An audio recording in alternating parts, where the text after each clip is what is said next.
네, 사랑하는 빛내리교회 성도 여러분 반갑습니다. 6월 18일 목요일 큐티 묵상 함께 하도록 하겠습니다.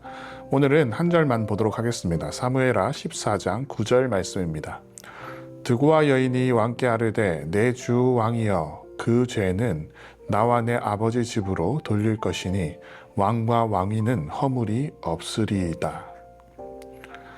우리는 정의와 사랑을 함께 세우기 어렵습니다.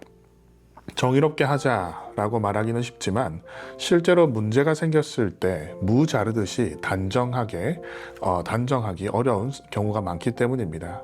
또 사랑으로 하자 말은 쉽지만 자칫 부도덕해지거나 불공평의 문제를 낳을 수 있기 때문에 참으로 어렵습니다.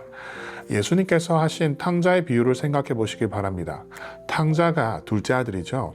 아버지의 재산을 요구한 뒤에 외국으로 떠났다가 완전히 망한 후에 회개하고 옷과 신발도 제대로 갖추지 못한 채 집으로 돌아왔습니다. 아버지는 사랑으로 그를 안아주고 살찐 소를 잡아 잔치를 베풀어 줍니다. 그러나 형은 아버지는 나와 내 벗들을 위해서 염소 새끼 한 마리도 잡아주지 않으셨습니다 라고 하며 그런 아버지가 정의롭지 못하다고 비판을 했습니다. 여러분 중에는 아버지처럼 탕자를 사랑으로 품어야 해라고 생각하는 분도 있을 수 있겠습니다. 또 누군가는 그래도 형의 말이 맞지 않은가, 탕자를 향한 정의로운 처벌은 있어야 되지 않을까라고 생각하실 수도 있겠습니다.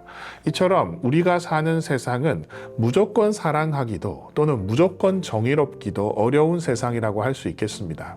저는 이 설교를 통해서 사랑과 정의의 균형에서 한 가지 명확한 성경적 기준을 제시하고자 합니다. 그것은 사람이 사는가입니다. 사람이 사는가. 우리가 자녀를 양육할 때를 생각해 보시기 바랍니다. 무조건 자녀를 사랑한다고 이 아이가 잘 살지 않습니다. 또 무조건 정의롭게 원칙대로 한다고 훈육한다고 이 아이가 잘 살지 않습니다. 때로는 사랑으로, 때로는 정의로 아이를 우리는 공평하게 다양하게 대해야 합니다. 말은 쉽지만 결코 쉽지 않은 일일 겁니다.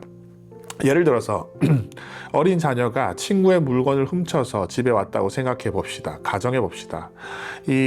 우리의 마음의 정의는 자녀를 강하게 훈육하라고 말하고 있습니다. 마음의 사랑은 울고 비는 자녀가 짠하고 가슴 아픈 것은 사실입니다. 그렇다고 정의가 사라지면 이 아이는 도둑질이 습관이 될 수 있습니다. 반대로 사랑이 없이 너무 매정하게 매를 들면 이 아이는 두려움 때문에 자신의 잘못을 다음부터는 더 깊이 숨기게 되는 아이가 될 수도 있습니다. 따라서 우리에게 필요한 것은 사랑과 정의 사이를 판단하는 지혜로운 기준일 것입니다. 바로 나의 결정으로 인해서 사람이 사는가, 우리는 너무 그 일만 바라보는 경향이 있을 수 있습니다. 그 일만 하다 보면 이 일이 되고 안 되고를 따라서 그 사람을 정죄하거나 또는 용서하거나 하게 됩니다. 하지만 이 일을 보는 것이 아니라 사람이 사는가를 우리가 바라볼 필요가 있겠다. 그것이 성경적인 관점일 수 있겠다라고 오늘 이야기하고 있는 것입니다.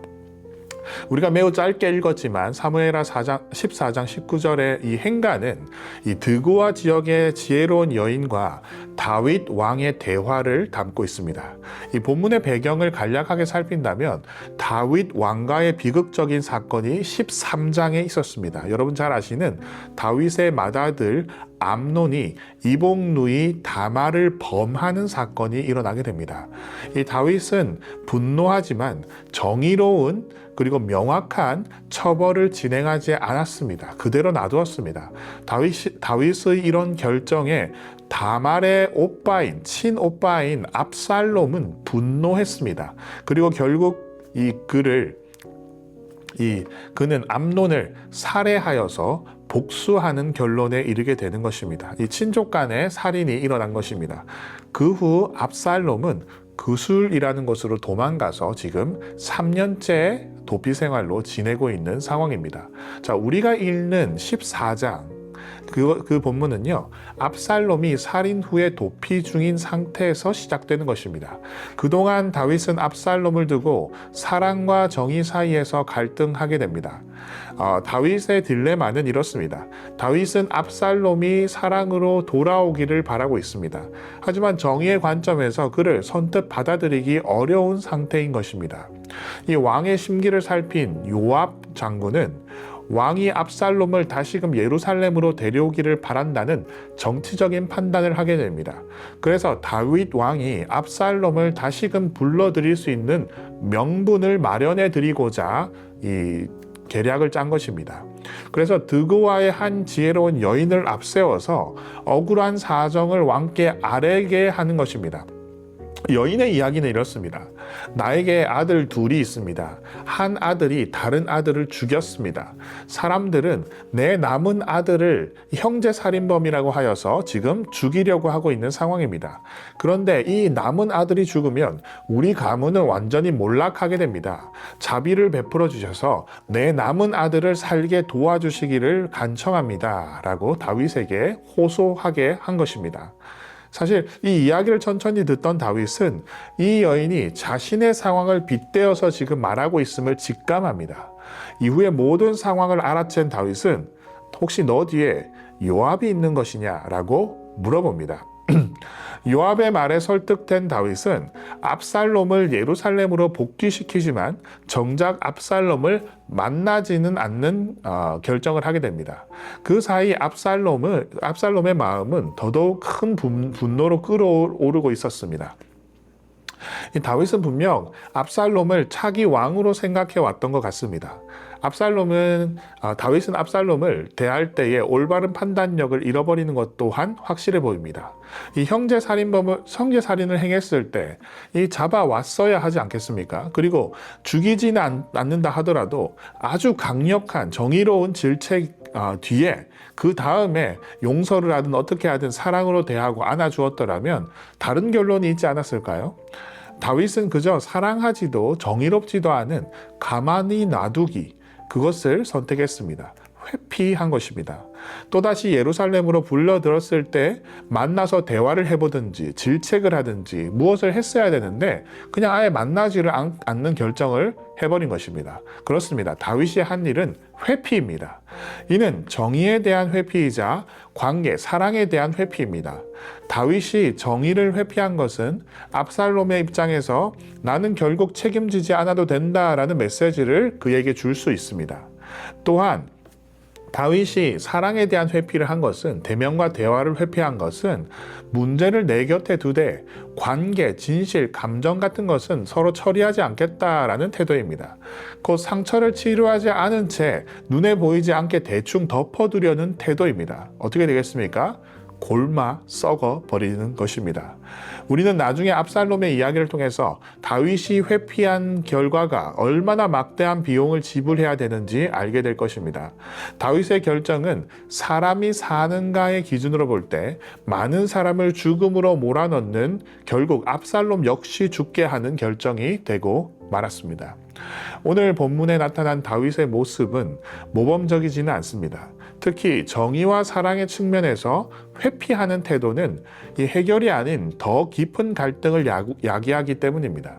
그러나 하나님은 다윗과 같이 하지 않으시는 좋으신 분이십니다. 율법에 따르면 압살롬과 같은 죄인들은 죽어서 마땅합니다. 죽음으로 그의 값을 치러야 합니다. 하나님의 정의를 만족시키기 위해서는 희생의 피가 요구됩니다. 그래서 하나님은 정의를 만족시키기 위하여 독생자 아들 예수 그리스도를 십자가에서 죽게 하셨습니다. 이 십자가를 통하여서 죄인들을 향한 하나님의 정의가 만족되었습니다. 그리고 또한 사랑의 측면에서는 하나님은 예수 그리스도를 통하여서 우리 가운데 사랑을 이루어 주셨습니다. 그리하여서 예수 그리스도의 그 희생을 통하여서 죄인들을 향한 하나님의 사랑이 만족되었습니다. 우리에게 주어진 은혜가 무엇입니까? 우리는 예수 그리스도로 인하여서 정의와 사랑을 다 받았습니다.